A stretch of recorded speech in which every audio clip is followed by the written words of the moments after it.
Introduction to Aquaponics. Basic parts and supplies. Fish tanks, ponds, and barrels.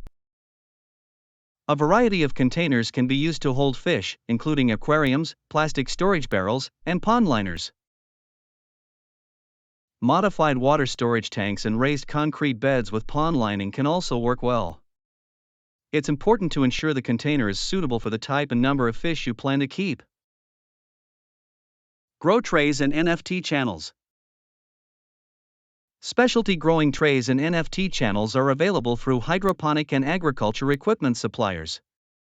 Plastic cement mixing trays and plastic storage containers of appropriate size can also work well as growing trays. Rain gutter downspouts can be easily adapted to accommodate growing pots.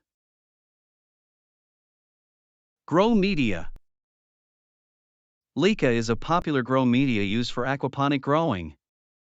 It is inert, reusable, and highly porous, providing extensive surface area for biological filtration.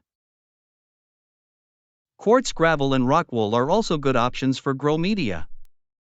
They are inert and composed of varying pebble sizes to ensure that there is interstitial space necessary for water flow and root growth. Biological filter media. For biological filter media, there are many specialty plastic and ceramic biomedia products that may be used.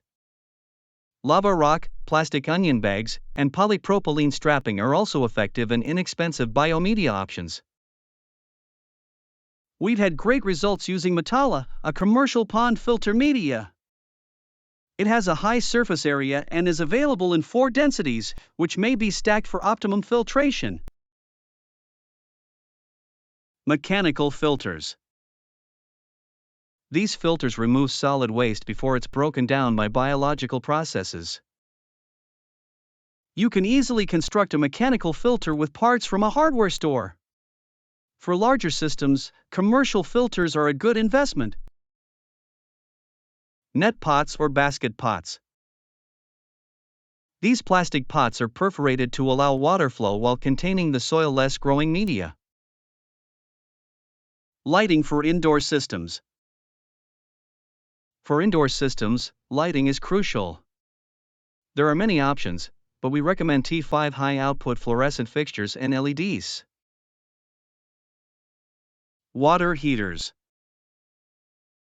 For tabletop units of 10 to 40 gallons, standard aquarium heaters in the range of 100 to 250 watts are adequate. But for larger systems or those exposed to outdoor temps, high wattage models are required. Passive solar heating systems are also an alternative to manage water temperature.